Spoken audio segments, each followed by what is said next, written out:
Baik, Dr.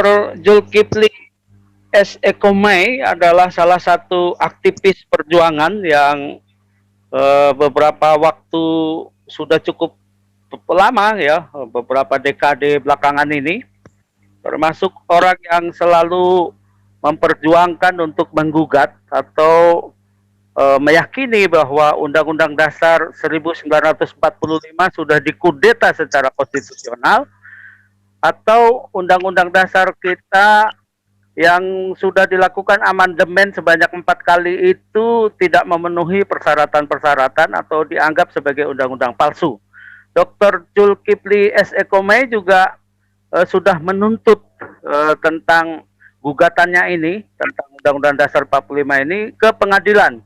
Dan kita coba dari awal untuk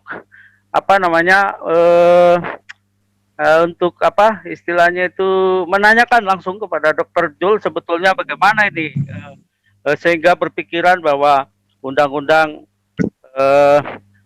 kita itu dianggap dikudeta. Silakan Dr. Jul. Terima kasih. Assalamualaikum warahmatullahi wabarakatuh. Tahun 99 saat itu terjadi euforia karena pergantian rejim, dan pada 99 lah terjadi satu peristiwa yang menurut saya merubah apa yang terjadi di negeri ini, yaitu saya sebut kudeta konstitusi terhadap Undang-Undang Dasar 45.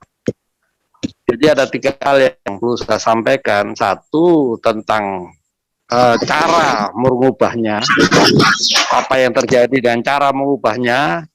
Yang kedua adalah isi perubahan itu sendiri. Yang ketiga, dampaknya. Itu yang perlu kita diskusikan malam ini. Yang pertama, masalah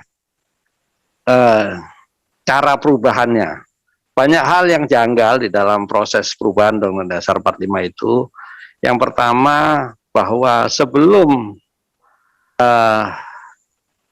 sidang MPR tahun 9924 itu 2004 ya, 1924 yang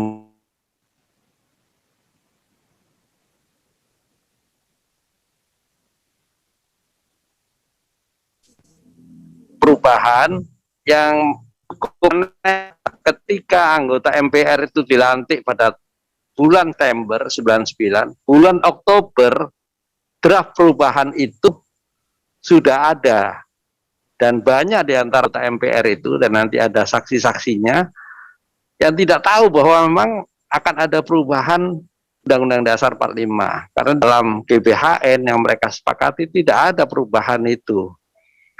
Dan yang lain adalah bahwa hanya ada 2 partai saat itu yang mulai menyuarakan perubahan Undang-Undang Dasar pada saat terjadinya perubahan itu, yaitu tahun 98 itu. Partai Uni Demokrasi Indonesia itu yang diketuai oleh Sri Bintang Pamungkas, dan Partai Amanat Nasional yang diketuai oleh Amin Rais. Pak Parlemen, dia yang mewacanakan perubahan. Lain enggak, tapi tiba-tiba terjadi di dalam sidang-sidang Nica ad hoc 1 perubahan Undang-Undang Dasar itu. Dan saya menemukan satu data yang mungkin tidak beredar di publik, yang ditulis oleh seorang wartawan yang tugas di gedung DPR MPR, almarhum Saudara Kiat Wahyudi. Dia mencatat betul detik-detik terjadinya perubahan, termasuk bagaimana tap tentang referendum itu dicabut. Kemudian di sidang-sidang itu tidak mencapai quorum. Nah, alhamdulillah saya berhasil menemukan buku itu, meskipun waktu buku itu beredar tiba-tiba sudah langsung saya menemukan buku ini bukunya, mungkin nanti satu saat bisa kita terbitkan ulang. Judulnya adalah Perubahan Undang-Undang 1945 tahun 99 2002 Makar dan Negara.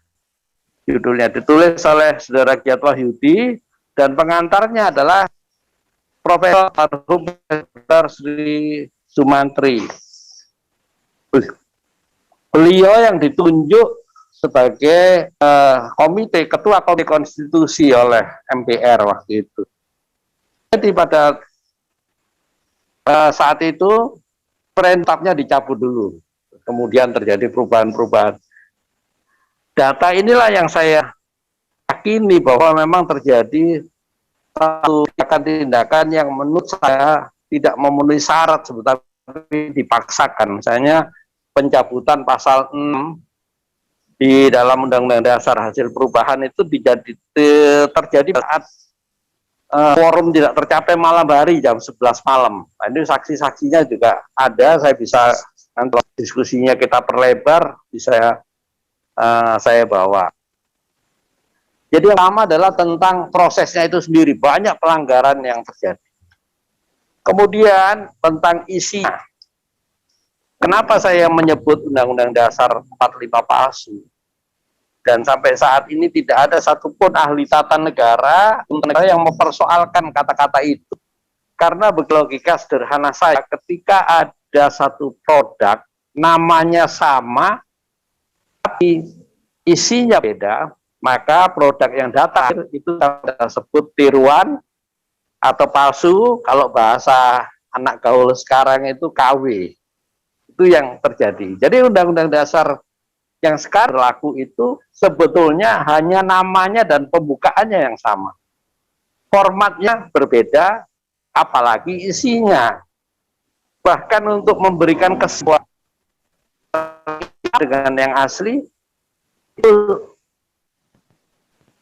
babnya yang terjadi di 16 bab itu tetap ditulis 16 bab, tapi bab 4-nya kosong. Karena kalau bab 4 itu diisi oleh bab 5 yang di bawahnya, maka tidak jadi 16 lagi. Demikian juga dengan 37 pasal. Itu ada pasal tentang hak asasi manusia, itu pasal 20A, 20B, 20C, 20D, sehingga memberikan kesan bahwa ini tetap 30 pasal, padahal sudah berubah total. Itu tentang formatnya ya, tentang format. Kemudian juga dihapuskannya aturan peralihan tambahan, penjelasannya itu juga dicabut. Nah, dengan tidak adanya penjelasan dalam Undang-Undang Dasar palsu ini terjadilah yang namanya multitafsir. Itu tentang formatnya. Nah, sekarang tentang apa yang ada di dalam Undang-Undang Dasar yang saya sebut palsu itu. Perubahan yang mendasar ada 3 pasal. Satu pasal tentang kedaulatan rakyat. Dan kita bisa melihat bukan rahasia umum lagi bahwa sebetulnya kedaulatan rakyat ini sudah diambil oleh partai-partai yang terbukti bersifat oligarki. Saat itu ada seorang tokoh yang nyebut perubahan Undang-Undang Dasar 45 ini adalah revolusinya dan Indonesia menjadi negara demokrasi terbesar yang diungkap.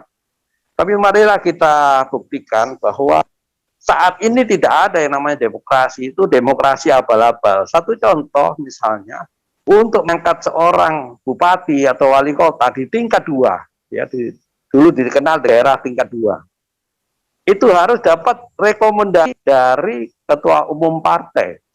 Jadi kalau ada calon yang secara demokratis dipilih dari bawah, bisa dipatahkan oleh ketua umum partai. Dan kita lihat, yang menjadi berita besar adalah wali kota Solo dan wali kota Medan. Itu kan calon dari bawah dipatahkan aja oleh ketua umum partai. Ini ya demokrasi model apa? Itu yang dikatakan demokrasi terbesar. Terus kemudian dari situlah saya melihat bahwa memang banyak kejanggalan di dalam Undang-Undang Dasar yang sekarang berlaku. Bahkan mereka sendiri yang berubah, mereka sendiri, TAP MPR nomor 1 tahun 2002, mereka menyebut namanya mengkaji ulang. Jadi TAP MPR untuk mengkaji ulang hasil bayangkan mereka sudah berdiri, tapi mereka masih ragu membuat pengkajian ulang hasil amandemen. Ini kan main namanya, ya. Nah, Dari TAP itulah berkembang menjadi surat keputusan DPR nomor 4 tahun 2003 tentang dibentuknya Komite Konstitusi yang diketuai oleh Profesor Risutri. Dan hasilnya, terus terang saya kasih tahu, hasil dari Komite Konstitusi itu tidak pernah dipakai lagi. Artinya bahwa draft perubahan itu sudah disiapkan. Jadi apapun yang terjadi, mereka paksa untuk pakai perubahan-perubahan itu. Satu fakta lagi yang perlu saya ungkap di dalam diskusi ini adalah pada saat itu ada 18 organisasi non pemerintah atau biasa dikenal SM, salah satunya yang paling terkenal ada LBH, itu membentuk koalisi Ornop untuk konstitusi baru. Ada niat untuk membuat konstitusi baru. Ada niat itu. Nah, yang saya persoalkan apa? Kalau memang mereka membuat konstitusi baru di negeri ini, tidak perlu pakai Undang-Undang Dasar 5 karena nyatanya sudah berubah. Ya, baik forma, baik isinya itu berubah total. Gitu loh, hampir 90% berubah total. Udah dulu kan kita pernah dikenal adanya Undang-Undang Dasar tahun 50, ada Undang-Undang Dasar RIS. Ya mereka pakai aja nama, jangan pakai nama Undang-Undang Dasar 45 yang membohongkan publik.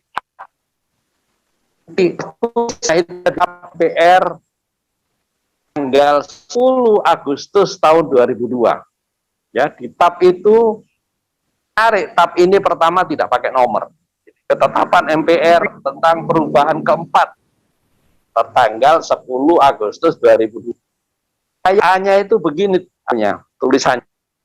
Undang-Undang Dasar Republik Indonesia 1945 sebagaimana telah mengalami perubahan kedua, ketiga, dan perubahan keempat ini adalah Undang-Undang Dasar Negara yang ditetapkan pada tanggal 8 Agustus 1945 diperkuat oleh Dekret Presiden 5 Juli 59. Ini kan kebohongan publik dan dibuat oleh institusi negara. Ini yang menjadi persoalan. Ini yang menjadi bukti gugatan saya di pengadilan. Sebetulnya gugatan perdata itu disertai laporan pidana ke Barreskrim.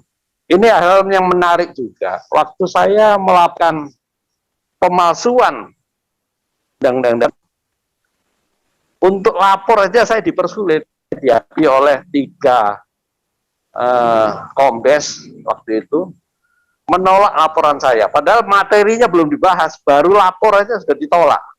Terjadi diskusi.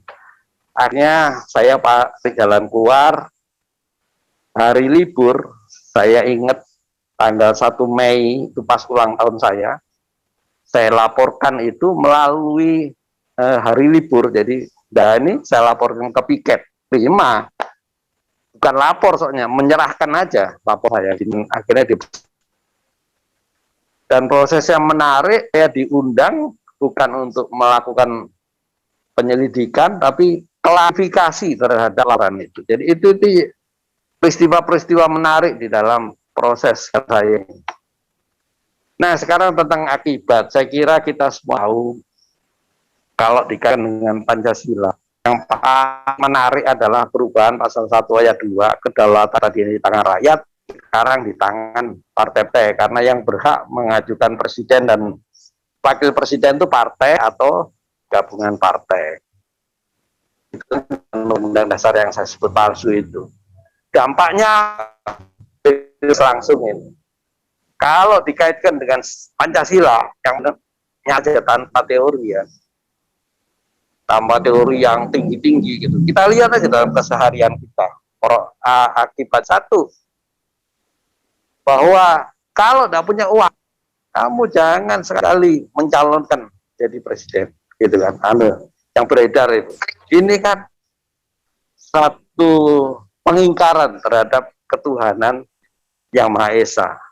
Kalau kita beriman, apapun yang terjadi adalah keputusan Tuhan, itu kan? Yang kedua, ngomong tentang kemanusiaan yang adil dan beradab. Dalam Pilpres ini, kita tahu ada korban kematian 700 petugas KPPS ya, yang tidak diperiksa dan tidak selidiki. Saya sudah lapor juga ke Barreskrim waktu itu dengan langkah yang sama, saya lapor ke piket, dan akhirnya saya diproses. Tapi yang melucu, saya diminta memberikan bukti bahwa itu kematian tidak wajar. Loh, saya ini lapor karena kecurigaan saya sebagai warga negara, ada kematian mendadak ratusan orang, ya apa sih ya, titik yang menyelidiki, saya harus menyelidiki, kan tadi lucu. Pada saat yang sama, saat itu saya ingat, Dokter, ya gimana? kembali ke soal kita tadi itu, gugatan ke pengadilan itu, substansi gugatannya apa itu? Materi gugatannya apa, Dok? Ya, tentang pemakaian kata Undang-Undang Dasar 45, karena isinya itu tidak sama gitu.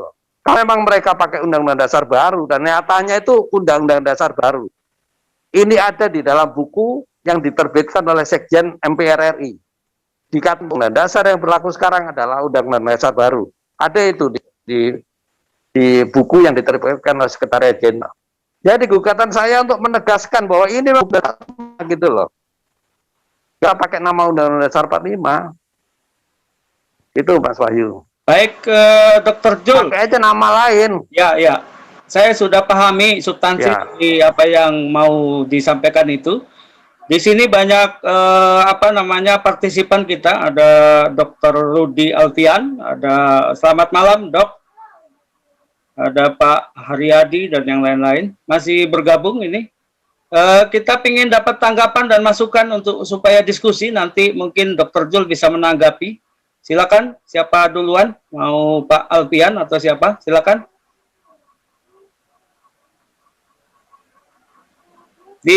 Dibuka dulu speakernya, Pak Alfian, dibuka dulu. Suaranya nggak kedengaran. Ya, silakan. Siap. Ini kedengar ya? Ya, dengar. Assalamualaikum warahmatullahi wabarakatuh. Waalaikumsalam. Waalaikumsalam. Pak Jul. Oh, Mas Wahyu sama Pak Jul ya? saya muncul lagi.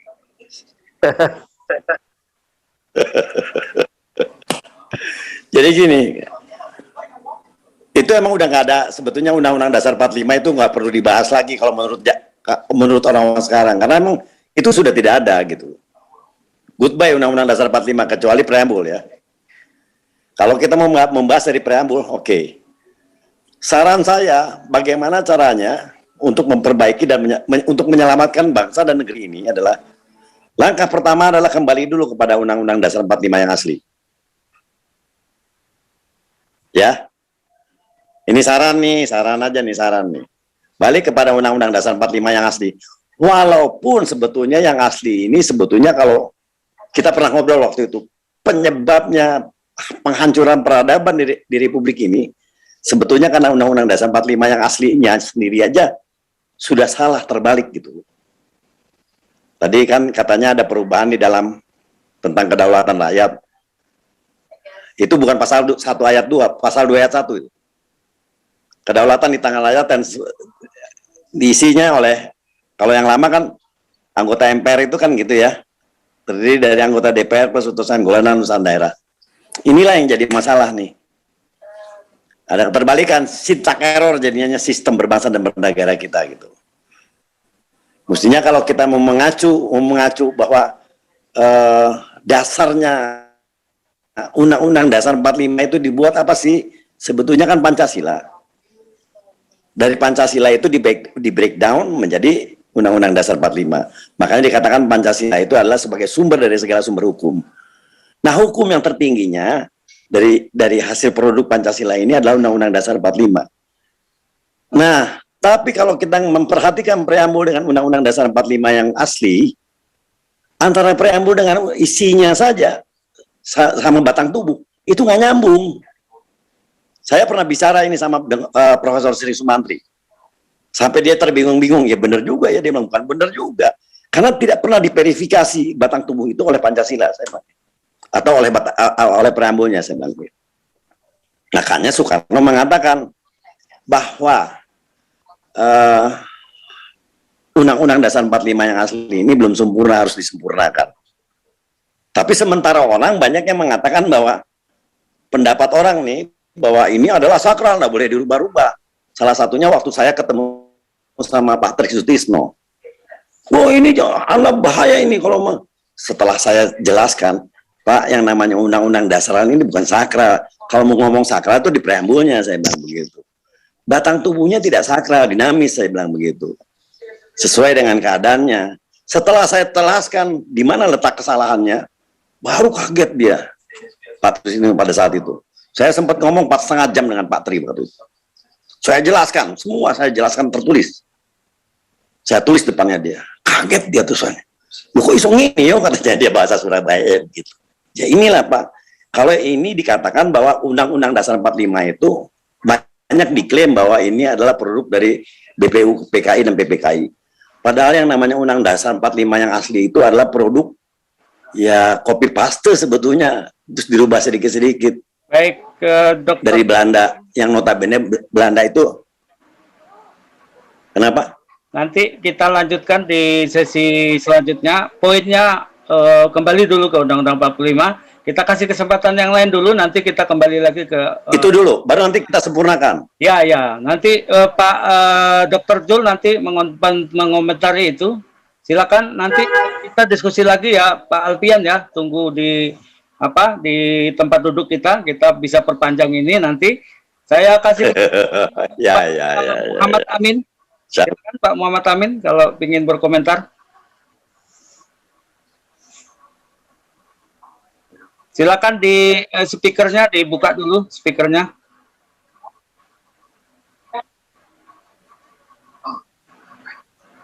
Saya dengar dulu aja. Oke.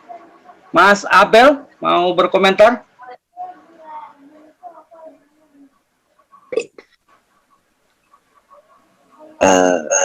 Makasih untuk abang-abang.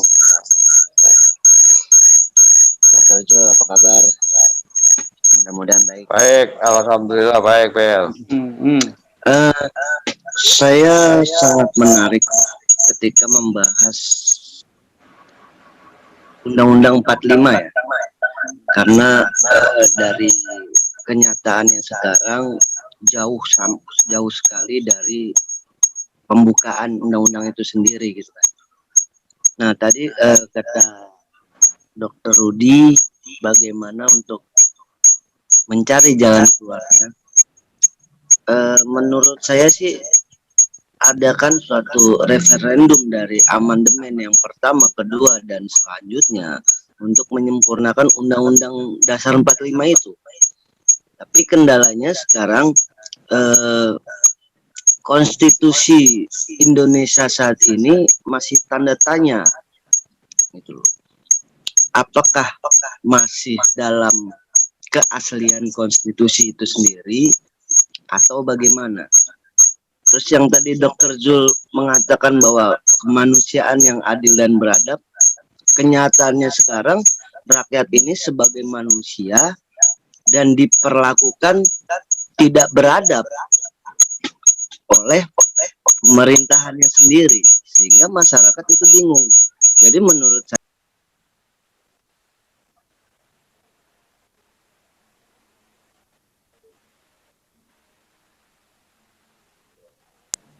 ya maaf, bagaimana mereferendum kembali amandemen itu sehingga menghasilkan sebuah undang-undang yang memang bisa dijalankan oleh pemerintahan gitu. Karena kan banyak sekarang ditabrak oleh undang-undang tersebut. Undang-undang itu juga bisa menjadikan tameng untuk membuat keputusan atau apa gitu kan. Jadi masyarakat sekarang dibuat ngambang gitu.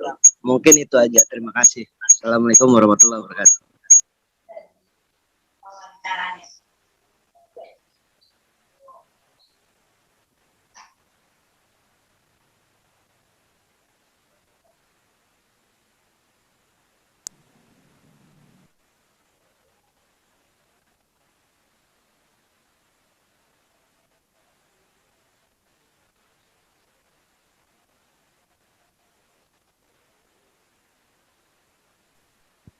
Dr. Jul? Halo? Operatornya, Nah, ya. Silakan menanggapi itu. Kembali ke Undang-Undang 45 dan referendum. Kira-kira begitu. Ya, jadi gini kan, kita ini berbangsa dan bernegara itu harus didasari oleh kejujuran dan benar gitu ya. Oh, yang disampaikan Dr. Rudi saya bisa nangkep karena kita sering disidak tentang Undang-Undang Dasar yang asli. Fokus dulu bahwa perubahannya itu melanggar apa, dan nanti sebetulnya kalau memang kita harus menyempurnakan Undang-Undang Dasar 45 seperti yang disampaikan Dr. Rudi, saya kira itu sudah jadi kesepakatan sebetulnya dengan MPR yang merubah itu, bahwa perubahannya berbentuk adendum, sehingga yang disebut sakral oleh Pak Tri itu sebetulnya hanya istilah, barangkali beliau belum dapat istilah yang tepat ya, semacam benda bersejarah lah gitu ya. Karena menurut saya ada 3 rangkaian. Ini pertama proklamasi Agustus, kedua Pancasila Cantum Pembukaan, dan Undang-Undang Dasarnya sendiri. Saya kira itu dokumen sejarah yang harus kita lestarikan. Perkara perubahan harus ada perubahan, penyempurnaan. Misalnya pasal 33 dulu kan ada bumi, air, dan lain. Udara juga sekarang kan sudah ada masalah kopi, segala ini harus dikelola oleh negara untuk sebesar-besarnya kesejahteraan rakyat. Itu yang saya maksud perubahan. Memang disesuaikan dengan perkembangan. Tapi yang saya persoalkan adalah perubahan 4 kali itu banyak melanggar aturan gitu. Dan temuan yang menarik adalah perubahan itu disposing 18 NOP, koalisi ornop untuk konstitusi baru itu kita tahu hampir semuanya sponsori oleh asing gitu loh.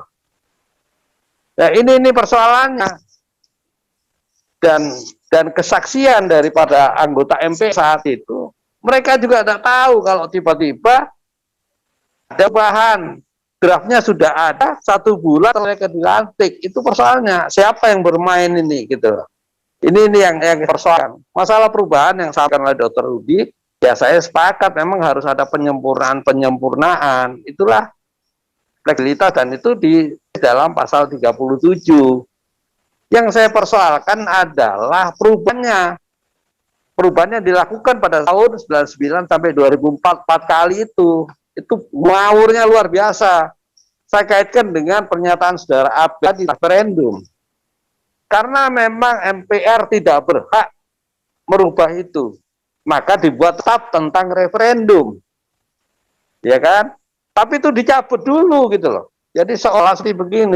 Katakan loh, MPR ini barat mobil tidak pernah melanggar lampu merah. Kenapa? Karena sebelum lewat dibuat hijau semua. Itu yang terjadi. Jadi yang disampaikan Abel itulah yang ini. Nah, yang penting sekarang adalah dengan sampai pada saat diskusi saya sampai pada kesimpulan bahwa di negeri ini berlaku 2 konstitusi yang ahli, tidak pernah dicabut. Tidak ada satu produk hukum pun yang membatalkan Undang-Undang Dasar 45 yang asli itu. Yang pasti ada hukum yang mengesahkan. Karena TAP MPR tanggal 10 Agustus 2002 itu hanya menetapkan perubahan keempat, bukan Undang-Undang Dasarnya. Ini jadi menarik negeri ini. 20 tahun lebih pakai Undang-Undang Dasar yang tidak sah gitu loh, tapi bisa berjalan. Kalau tidak rahmat Allah dari mana? Ini yang perlu kita dalami ya. Kalau Undang-Undang Dasarnya pakai Undang Dasar, jangan heran kalau sekarang banyak pengelola atau pemerintah ini tidak pakai aturan. Jangan heran Undang-Undang Dasar aja ditabrak. Gitu loh. Satu contoh yang menarik saya ini dari gugatan almarhum Rahmawati, ini perlu saya sampaikan. Baik, Dokter. Tentang putusan Halo. KPU. Itu. Halo, Dokter. Iya, silakan. Mungkin kira-kira gimana itu pandangannya ini soal kembali ke Undang-Undang 45 asli, kemudian apa namanya referendum itu, bagaimana itu? Ya tadi kan saudara Abel sudah mengatakan tentang referendum ya. Itulah saya sebut sebelum mereka merubah itu mereka sudah mencabut dulu tetap referendum. Nah, ada pepatah yang mengatakan tidak ada kejahatan yang sempurna, gitu ya. Mereka mencabut, tapi mereka tidak mencabut undang tentang referendum. Ini menarik sebetulnya. Jadi banyak acuan hukum di dalam amandemen ini. Ya, saya sebagai hukum tadinya setelah telusuri hal yang janggal di dalam Tuhan. Itu yang harus kita perdalam untuk membuka mata rakyat bahwa memang undang-undang dasar kita ini bermasalah, konstitusi kita bersalah, gitu loh. Saya tadi sampai pada bagaimana gugatan almarhumah Bu Rahmawati yang mempersoalkan PKPU saat tidak dianggap melanggar undang-undang dasar. Dikabulkan loh oleh Mahkamah Agung dengan putusan nomor 44 tahun 2000, tapi tidak dijalankan, diumumkan setelah pelantikan presiden, gitu loh. Jadi pakai istilah ya, yang asli dipalsukan, yang palsu pun dilanggar. Ya, jadi ini sebetulnya kalau kita ngomong ini negara hukum sebetulnya bohong aja lah. Ada negara hukum. Sebenarnya kita ini berjalan tanpa hukum sebetulnya, itu bahwa Mas Wahyu yang saya tangkap lah. Saya kira memang saya usul ada diskusi interaktif mungkin akan lebih menarik karena di antara peserta ini memang perlu kita fasilitasi untuk berdiskusi secara interaktif karena persoalan bukan persoalan sepele, bagaimana kita berbangsa bernegara dengan konstitusi yang tidak jelas, ya, tidak jelas. Kalau ngomong ketidakjelasan ini, saya boleh menyampaikan bahwa Undang-Undang Dasar 45 ini selain prosesnya banyak menabrak aturan, tapi di dalam isinya juga banyak hal yang menurut saya janggal gitu loh. Misalnya begini, dikatakan negara kesatuan, tapi punya senator, yang itu berarti negara federal. Dikatakan sistem presidensial, tapi pejabat-pejabat eksekutif itu harus mengikuti fit and proper di DPR, di parlemen. Jadi ini sebetulnya dibanci gitu. Nah, kebanciannya itu, kejantanannya itu juga dikuatkan dengan penyebutan Undang-Undang Dasar 45 yang saya gugat. Karena sebetulnya ini bukan Undang Dasar 45, ini Undang-Undang Dasar yang lain gitu loh. Hanya pembukaan namanya, tapi isinya, formatnya udah berubah total. Itu Bang Wahyu. Saya kira yang perlu nanti kita perdalam. Baik. Dan selama proses gugatan saya sungguh di tata negara untuk mempersoalkan, itu saya awam hukum, tidak ada itu, ya kan? Itu aja saya kira sementara dari saya masuk dapat ya. Pak Muhammad Amin mungkin mau berkomentar, silakan, atau memberi semacam tanggapan atau masukan terhadap diskusi kita. Pak Amin, silakan Pak Amin. Ya, terima kasih. Saya memang mengikuti gugatan Dr. Zul ini dari posting-postingnya tentang alasan-alasan dan lain sebagainya. Saya melihat semuanya masuk akal. Kemudian kita tahu bahwa dari sumber-sumber yang lain banyak juga yang menyebutkan, terutama dari Dewan Perwakilan Daerah juga mengusulkan ada perubahan amandemen terhadap undang-undang yang sekarang yang mungkin ingin kembali ke Undang-Undang Dasar 45 juga. Saya rasa ini bagus, cuma kita memang pikirkan sulit untuk bagaimana mewujudkan ini. Karena kelihatannya dari partai-partai besar penikmat situasi saat ini masih belum ada gairah untuk itu. Meskipun barangkali juga mereka tahu bahwa apa-apa yang dikeluhkan oleh Dr. Zul ini masuk dalam pikiran, akan tetapi ya karena kemapanan lah yang membuat kemudian keinginan untuk merubah kembali ke Undang-Undang Dasar 45 itu menjadi tidak ada, dan oligarki yang terbentuk ini sangat menguntungkan oleh pada partai-partai besar. Gugatan Dr. Zul melalui pengadilan itu sudah bagus. Saya kira kita belajar konstitusi di negara ini, di mana dicoba itu di pintu konstitusi itu kita coba.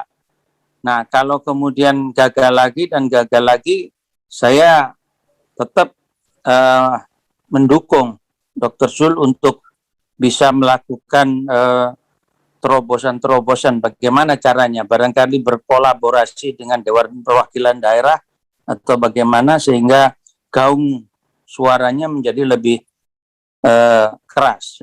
Saya kira itu.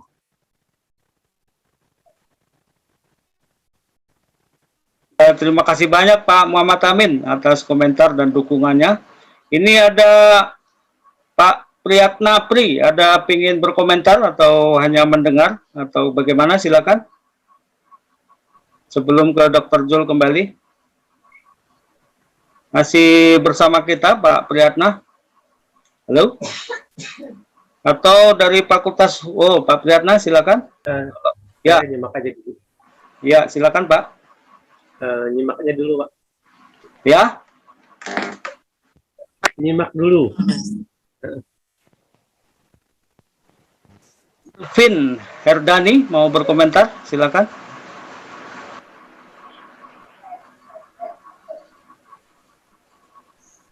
Atau dari Mbak Ayu Prihatina dari Fakultas. Ya, Silakan Bu, silakan. Sebenarnya nggak mau berkomentar, cuman tegur sapa aja dulu.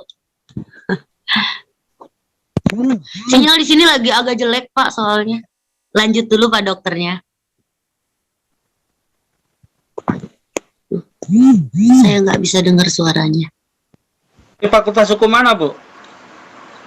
UBK Pak. Oh, BK Universitas Bung Karno. Baik, Dr. Zul, mungkin ada poin-poin lain yang perlu ditambahkan sambil kita diskusi nanti dengan para peserta diskusi kita. Dr. Zul, silakan. Baik, dari Mas Amin ya tadi menyebut-nyebut yang perwakilan daerah. Tujuan saya adalah dan negara ini menjadi benar pada tren benar. Itu hal yang paling prinsip. Sehingga kalau saya mau kaku-kakuan, sebetulnya saya tidak mau mengakui Dewan Perwakilan Daerah. Tapi karena Dewan Perwakilan Daerah ini juga menyampaikan sesuatu yang menurut saya masuk akal, maka perlu terjadi dialog dengan mereka. Yang mereka persoalkan tentang kedaulatan rakyat, dan itu sebetulnya yang menjadi substansi perubahan Undang-Undang Dasar yang asli ke yang palsu. Dirampoknya kedaulatan rakyat oleh partai-partai. Itu yang dipersoalkan oleh Dewan Perwakilan Daerah. Bayangkan ya, seorang anggota Dewan Perwakilan Daerah itu di satu provinsi itu hanya, artinya pemilih mereka itu banyak banget. 4 provinsi memilih mereka 4. Ya, sementara untuk partai-partai itu, untuk pemilihan legislatif itu di Jawa Timur saja dibagi dapil-dapil, daerah pilihan, sehingga jumlah pemilihnya itu lebih kecil dari pemilih Dewan Perwakilan Daerah.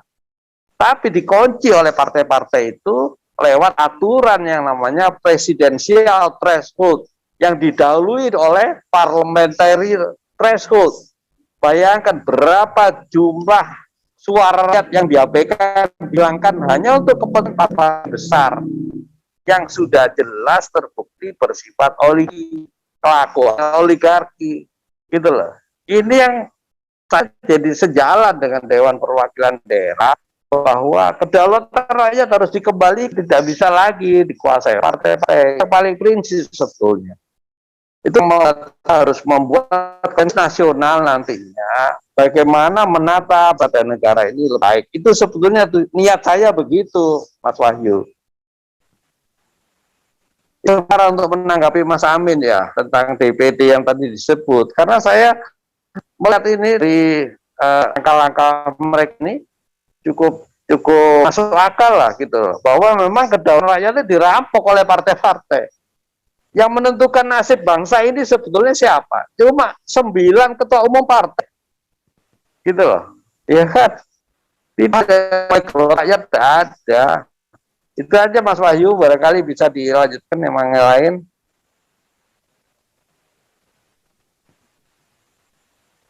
Silakan mungkin Mas Amin, Mas Ambagi, kita dia interaktif aja, men.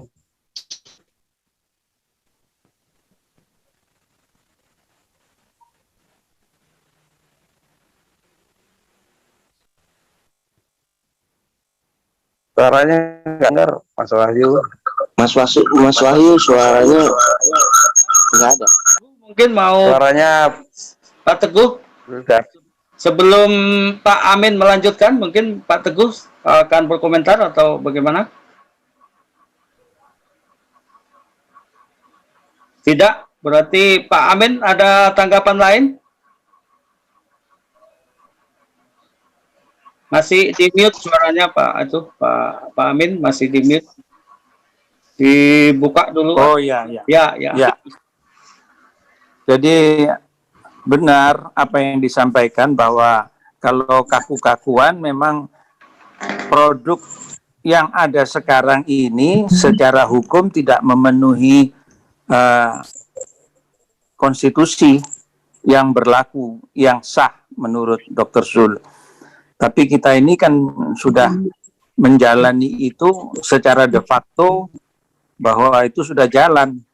Jadi secara politik Dr. Zul harus perlu mendapat support juga agar perjuangan ini menyadarkan semua pihak bahwa benar bahwa tatanan konstitusi harus dibuat secara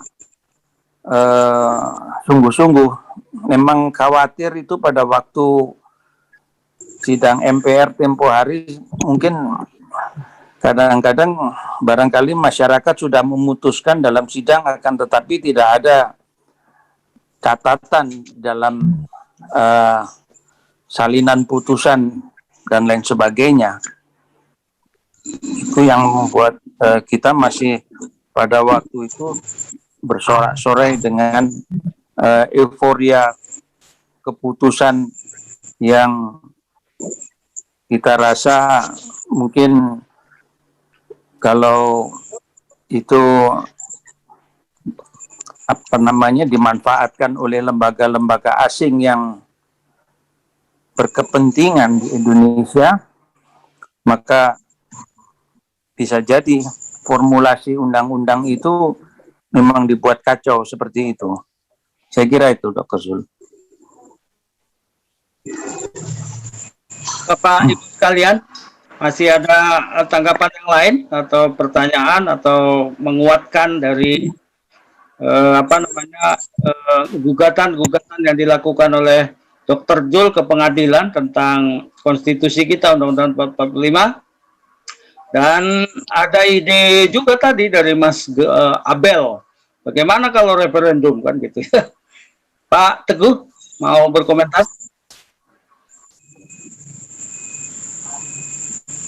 Silakan. Pak Supriyono. Tidak.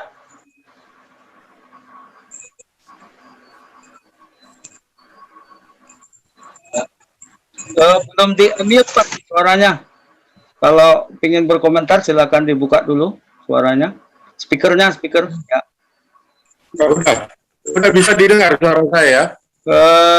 Sudah. Coba lagi Pak, coba. Ini tertutup lagi. Assalamualaikum.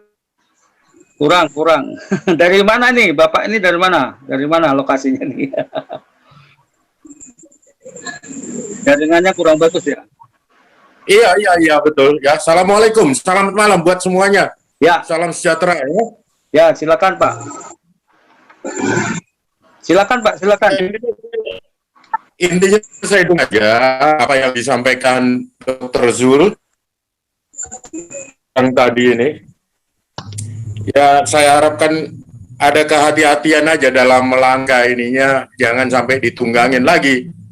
Seperti pada saat awal-awal kita reformasi ini. Jangan sampai bocor di mana-mana dulu, kemudian terlalu banyak yang nunggangin. Itu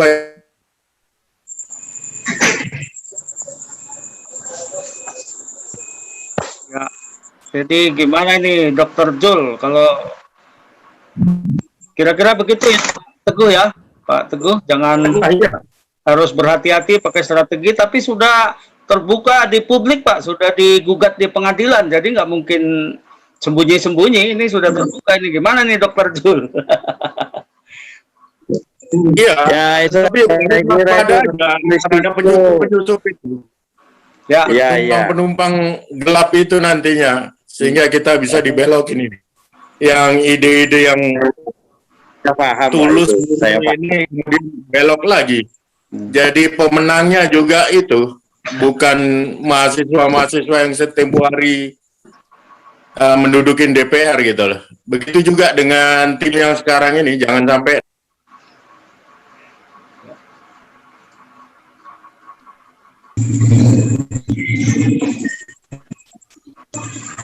sinyalnya hilang timbul ini Pak. ya, mohon maaf nih, timbul tenggelam ini, udah dilanjut aja. Saya Terima kasih monitor aja. Ya, Oke, Dokter. selamat malam. Ya, lanjut. Nih, sudah dipublish, sudah sampai ke pengadilan kan nggak mungkin ditutup-tutupi lagi nih, gimana nih Dokter Jul? Ya, saya kira itu resiko dari perjuangan ya. Kalau ada yang nunggang nanti rakyat juga tahu lah niatnya apa. Nunggang itu niat apa, nanti kelihatan terjadi polarisasi.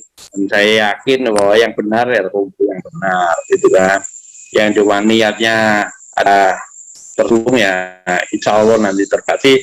Tidak pesimis, saya tetap melangkah dan alhamdulillah sekarang kan yang mendukung, dan saya bahwa generasi yang jauh di bawah saya lihat yang ikut gitu loh. Itu kan satu hal yang menurut saya perlu, karena bayangkan saya aja sudah di atas 60. Kalau tidak ada regenerasi, tidak tertarik dengan salah konstitusi ini, apa yang terjadi dengan masa depan bangsa ini? Itu yang saya senang bahwa ternyata langkah saya ini direspon oleh generasi muda, persoalan dan konstitusi kita. Itu aja dulu paling penting. Perkara detailnya bagaimana nanti kalau kita sudah sepakat, kita berjalan bersama-sama, saya kira ini juga saya syukuri dengan jeripaya Mas Wahyu, bisa teman-teman, saya kira ini kan bukan terakhir ya, mungkin perlu tahapan-tahapan berikutnya, ajak yang lain pasti banyak sebetulnya, karena ketahuan. Dan sekarang dengan kegiatan saya itu ketika sedang berproses, itu banyak orang yang tadinya tidak tahu jadi tahu. Oh, iya benar, ternyata bukan dasar 45 ini gitu kan, misalnya begitu. Dan itu saya dengar dari anak-anak muda. Saya kira tadi ada yang ikut itu generasi generasi Z ya, 25 itu tadi ada yang ikut, saya tadi dengar. Ya, itu Mas Wahyu. Usulan Mas Teguh saya perhatikan, saya kira semua lah yang memproteksi perjuangan ini bisa jalan sesuai dengan apa yang kita harapkan. Kira gitu Mas Wahyu. Saya akan agendakan kembali untuk melakukan webinar secara unlimited ya, jangan terputus-putus. Nanti saya agendakan khusus kepada Dokter Jul ya, dan mungkin ada narasumber. Ya. Tetapi sebelum kita tutup ini ada yang baru datang, mungkin memberikan komentar. Ada Dr. Ridwan Hasan, Pak Dr. Ridwan, silakan kalau ingin berkomentar atau memberi support atau dukungan, Pak Dr. Ridwan.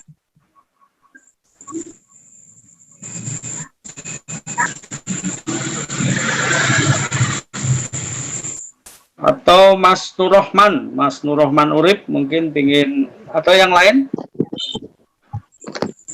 Ya itu Mas Nur Rahman mungkin ya. Ah ya, silakan. Jaringannya jelek semua ya. Ya ini Mas Nurrohman, silakan Pak Nurrohman. Ya, silakan Pak. Maaf terlambat, tapi saya pikir apa yang dilakukan Pak Jul ini memang harus berlanjut, harus hukumnya kudu, karena begini, kondisi kita ini repot terus terang aja. Saya melihat dalam konteks Indo-Pasifik, ini kan sekarang pertarungannya antara Cina versus Amerika, ya. Jadi pada waktu Bung Karno dan Pak Harto jatuh, ya, itu masih berlaku Undang-Undang Dasar 18 Agustus 1945. Sekarang ini kondisinya sudah sangat berbeda. Dan ini betul-betul rawan terus terang saja. Dan disinilah yang saya pikir kita harus sekarang ini berusaha agar apa yang dikerjakan Dr. Zul ini nanti dapat berbuah, ya. Saya setuju sekali kalau nanti diadakan pertemuan-pertemuan secara berkala. Karena begini, saya sudah bicara sama Dr. Zul bahwa alangkah indahnya kalau peradilan itu membuka, menerima tuntutan tidak dalam rangka win-lose solution, tapi win-win. Nah ini yang nanti mungkin perlu kita gelorakan mulai kegiatan ini. Karena begini, kan sebenarnya di dalam pembukaan itu semula yang pernah saya baca dengan kewajiban kepada pemerintahan. Tapi kemudian nggak tahu gimana kan akhirnya cuma pemerintah. Sehingga sebenarnya apa yang namanya pemerintahan itu kan 3 lembaga itu berfungsi. Eksekutif, legislatif, dan yudikatif, dan mereka kan setara tuh, ya.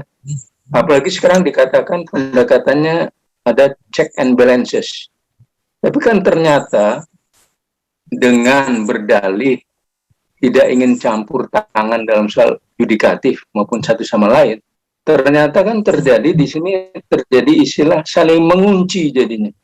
Nah ini yang kita coba lakukan ice breaking. Yaitu nanti tolong ya Mas Wahyu kita gunakanlah segala upaya kita untuk mendorong ya agar pengadilan menerima permintaan Dr. Zul bukan untuk memenangkan, bukan, tapi untuk membuka satu diskusi, yaitu mengkaji ulang, ya. Dengan demikian di sini pendekatannya bukan win and loser solution, tapi win-win. Maksudnya apa? Undang-Undang Dasar 18 Agustus 1945 kita hadirkan kembali, ya, tapi disempurnakan dengan mengkaji ulang hasil-hasil amandemen yang relevan dan berguna, ditampung, dijadikan adendum. Yang tidak berguna dibuang. Sebagai alasan utama kita gini, Mas Wahyu, ya, sekarang mulai kita gelontorkan tuh gini, ya, tolong mulai sekarang kita golirkan tuh gini. Amerika Serikat saja 27 kali melakukan amandemen, mereka tidak pernah merubah mengotak-ngotik Declaration of Independence maupun di Constitution of the United States of America. Apakah bangsa Amerika dengan demikian kita bisa katakan melakukan satu sakralisasi? Kan selama ini Pak Harto dituduh melakukan sakralisasi, Orde Baru dituduh melakukan sakralisasi, itu kan nggak benar. Buktinya Amerika 27 kali nggak ditutup. Kenapa? Itu membuktikan bahwa bangsa Amerika itu menyadari mereka harus respect, menghormati produk founding fathers mereka. Kenapa? Itu nggak sederhana, karena mereka tahu sejarah kelahiran konstitusi itu adalah menggambarkan perjalanan suatu bangsa. Dan untuk mewariskan American values, American spirit, dan American patriotic. Kita kan nggak sekarang rusak, Mas Wahyu. Nah, ini yang saya kira nanti tolong kita usahakan bersama agar kita mempengaruhi, bukan untuk ini ya, mencampuri usaha pengadilan, cuma hanya membuka pikiran. Tolonglah. Di sini kita tidak ingin mencampuri keputusannya, tapi dibuka saja peluang agar yang namanya peradilan itu menjadi forum pertemuan urun rembuk sesama anak bangsa, membicarakan nasib bangsanya. Jadi di sini kita nggak ngutik-ngutik lah kesalahan Amin Rais dan CS, itu nggak usah lah. Kita cari kesalahan kita apa, ya nggak usah, kita nggak usah mas, itu urusan dia sama Tuhan lah, ya nggak usah, kita nggak usah ikut-ikut, nggak usah. Tapi biar saja kita cari pendekatan hasilnya ada win-win solution buat kepentingan bangsa. Satu hal kenapa kita harus angkat masalah 27 kali oleh Amerika, karena begini, kedutaan besar Amerika tidak akan pernah mengizinkan ini terjadi. Karena setup ini sudah sesuai dengan senario mereka. Nah, yang cilaka sekarang dalam konteks Indo-Pasifik, masa sekarang kita dikalahkan Amerika itu mau dikacaukan dengan Cina. Loh, sampai mesti ingat dong Mas Wahyu ya. Sekarang ini pertarungan antara Amerika dan Cina itu sebenarnya benturan budaya dan peradaban. Di mana ujungnya itu adalah kompetisi role model mana yang terbaik. Sekarang kan banyak orang partai politik kan belajar ngirim kadernya belajar ke Cina. Karena ada hadis kan, belajarnya sampai ke Cina. Nah, di sana kan bisa berubah, Pak. Ini persoalan besar. Nah, di sini yang ke depan kita nanti melakukan satu upaya untuk meyakinkan pengadilan. Pokoknya terimalah gugatan Pak Dr. Zulkifli, bukan dalam kamu memenangkan, tapi membuka peluang rembuk untuk rembuk, ya. Karena forum ini adalah forum yang betul-betul terhormat.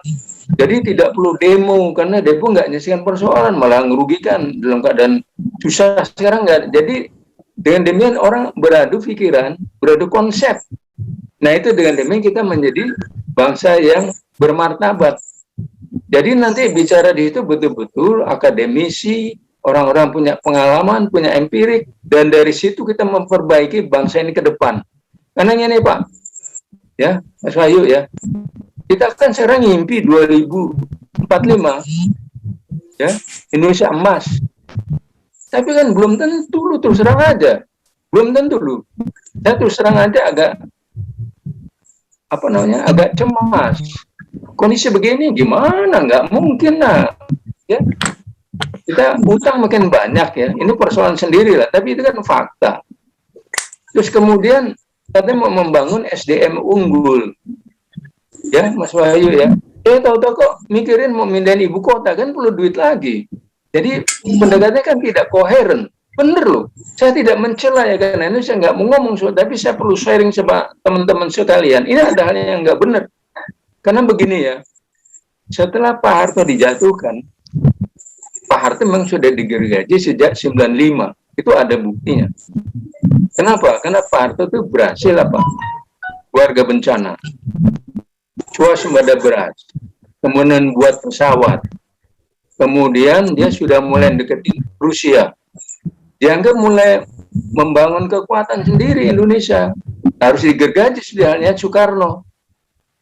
Ini persoalan besar loh Mas. Ini persoalan besar yang bangsa ini nggak sadar. Kita sebenarnya dikerjain karena itu karena enak-enak.